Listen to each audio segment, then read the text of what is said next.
Well, hello there. My name is Christopher as always.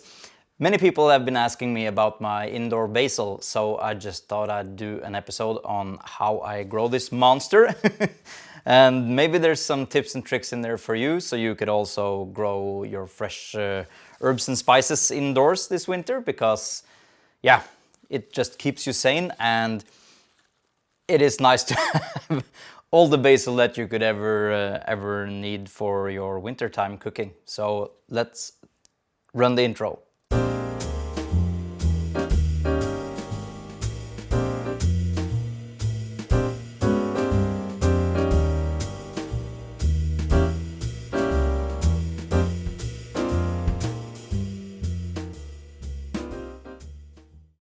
So I'm going to touch on all the points from getting this from seed to this product. Now, the most important ingredient when you're growing things indoor, and especially herbs, because they really require stuff, is lighting. Now, lighting is the most important ingredient for growing everything that you do indoors. Now you see this is starting to look like a jungle, and that's because I have fantastic lighting in here. So I'm going to touch on that later, but first I'm going to tell you everything that I've been doing from seed until this point. So when you're starting, if you're starting in, this is a humongous pot, but especially for herbs. And you can see here, this is a way smaller pot. Now this is normally something that you would start with if you're growing herbs indoor, and if you're planning on growing herbs the whole winter season. So you would like to get something that is sturdy and you can pick leaves from them all the time, and you have a constant supply of herbs. You would like to start with something like that. When you're buying basil or coriander or cilantro or anything in the store, and you're buying them fresh in a pot with soil, almost all the time it's a really small pot, and what they do is just put them in the greenhouse and they grow under fantastic lighting, and they have tons of fast nutrients to boost the plant. And when you get that home and you're trying to water it, it's really difficult to water correctly and to water often enough. So what you want to do if you're growing this indoor in the wintertime is really try to up the pot size a little bit, because I would say that for me this is the minimum size that I would grow basil or cilantro in wintertime, because it really helps retaining moisture, and it doesn't require you to take that much care of the plant. So yeah, go with something with this size. Now what I've been doing is, and this goes for everything that I grow, if I'm growing coriander or cilantro or basil or any other herbs like that, I tend to really plant dense. So when you see this plant, this is not one plant, this is a gazillion plants. And the same goes with this one. This is really a lot of seeds go into this. So what that will help you do is a couple of things. If you're planting dense, then you will really get a much bushier pot like this really fast, and it also helps supporting the individual plants will help support each other, so it will stay. Now the outside leaves and the outside plants will tend to droop a little bit because they don't have support, but the middle ones, they will keep steadily growing straight up because they have all the support. So my main the main thing to take away from the seed starting on this is really make sure that you plant dense. So if you buy a seed packet of basil seeds and it's not that many seeds, then you could throw in almost all the seeds if you're planting at least in a size like this. So after they sprout, because it's just really simple, like everything else that you grow, you just put seeds in the soil, you slightly cover the seeds with water, and then you just put it aside. They don't need direct sunlight until they sprout, but it's really important to get them into lighting right after they sprout. So once they sprout, you just let them grow and give them the best possible lighting condition that you can. You can put them on a south-facing windowsill or or something, or if you have grow lights like I do, or if you have a really strong light bulb, then you can of course grow them under that, but get them into light as soon as possible. If you're not careful enough with lighting on these, they will start to get lanky, and they would also be really hard to control with watering. If the plant isn't growing at its, I wouldn't say full potential, but at a good speed, then you will have issues with overwatering and stuff like that. So that's an important factor. When they start to grow, it's important to trim them back. When you're harvesting from these types of plants, you would like to you will want to get in here and just cut off a section. Like, I'm just going to rip one off. This is what you will harvest on this type of plant, because you want to keep it low. That way it will bush out and it will get much more steady with time.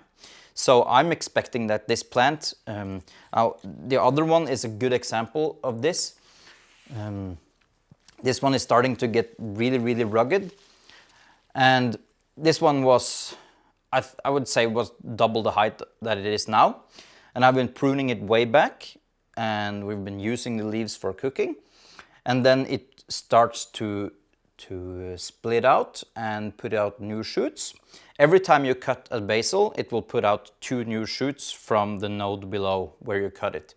So this one will eventually be a really sturdy, and the stems will thicken up a whole lot.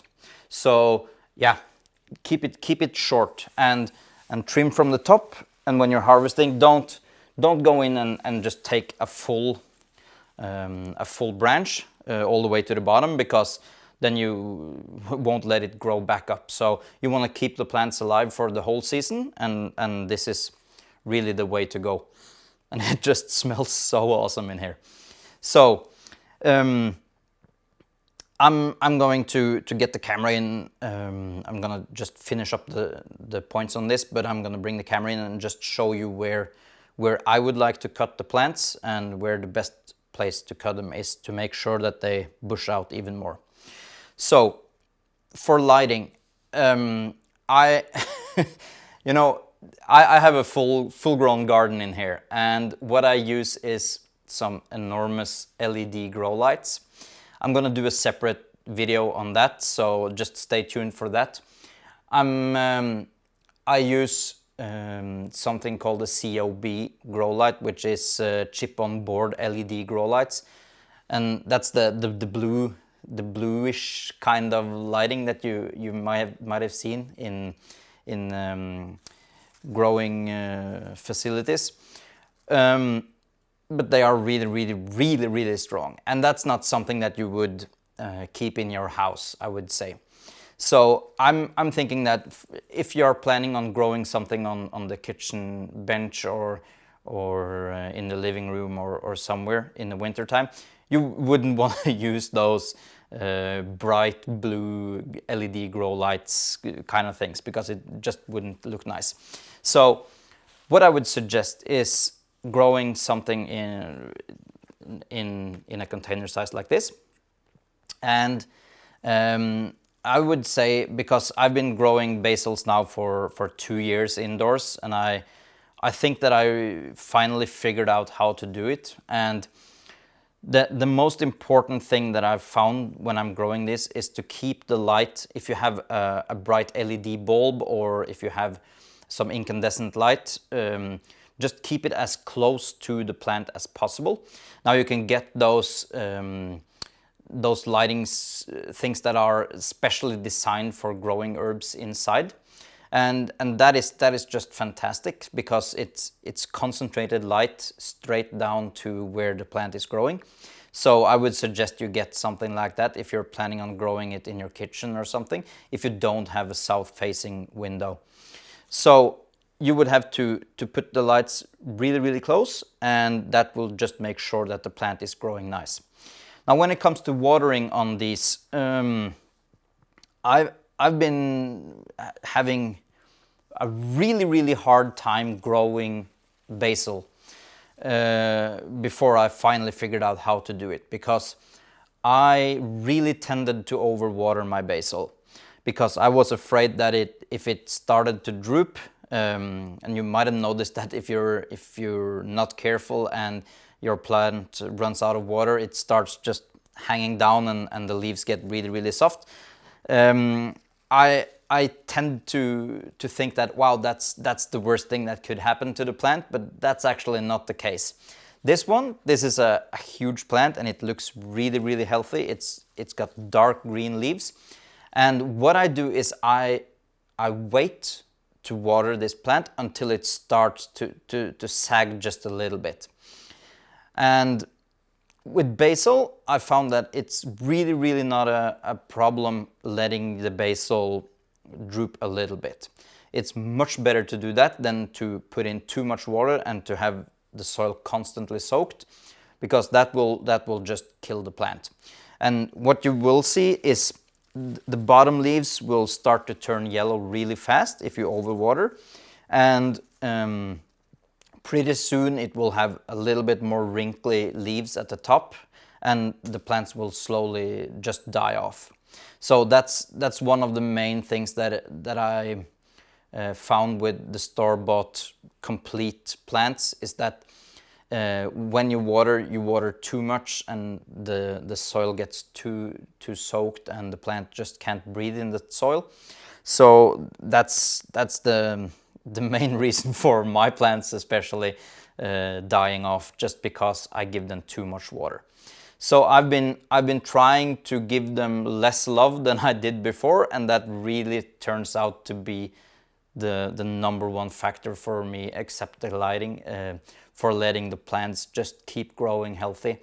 And if you get the balance correct with watering, then it will grow like crazy. This isn't an old plant at all. I just started this way after the outdoor season was finished. And we've been picking, when I go in here, where did I lose my, I don't know, the cutting I took. When I go in here and I take a cutting like that for using in cooking, we make a lot of pasta, because the kids love pasta, and we make a lot of pizzas and everything.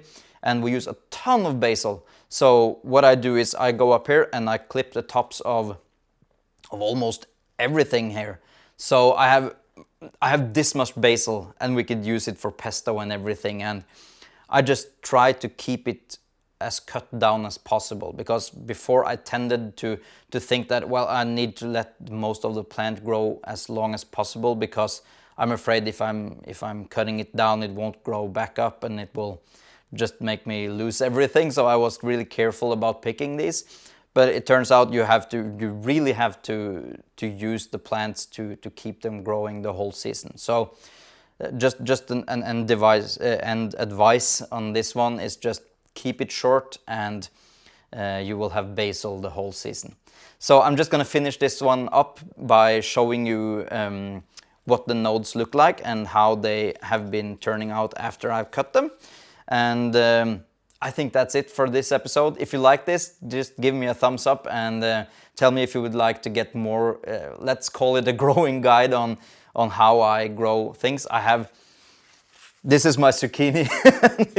It is growing like crazy, and I would also like to do something about that one, because here in my garden it's actually zucchini time. So yeah, this is Christopher saying may the force be with you, and I'll see you in the next episode.